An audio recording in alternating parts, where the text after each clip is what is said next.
Yo mga boss, yan, meron naman tayong project rito, no? Ito, 200cc to, no? Itong motor ni boss. Yan. 200cc to.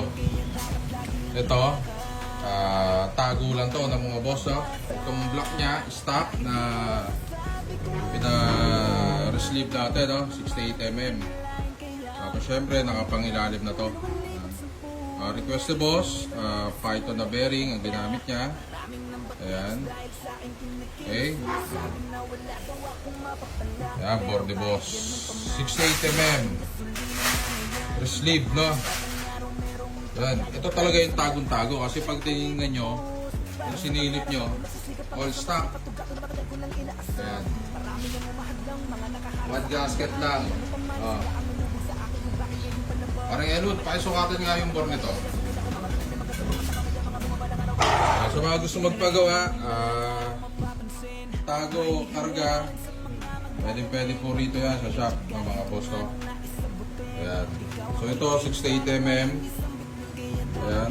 Dito sa caliper natin 67.7 something, no? Pero gamit natin piston dyan is 68mm. So ito 200cc mga boss, no? Ayan. Dito ko, tago karga to mga boss. Hindi uso ngayon yung mga palakihan ng sapin. Ayan. Siyempre, kanya-kanyang trip din naman yan mga boss to. Meron kasi nga, siyempre yung iba masyadong mataas na yung stroke nila. Kaya nagkakaroon ng sapin. Ayan. Ito kay boss, 200cc plus to, 206. Ayan. Pero natago natin, no? Ayan. Ito, hindi pa ayos tong ano na to, no? Piston. Ayan. Tatabasan pa natin ng konti yan. Tapos ibabal packet na po, no? Ayan.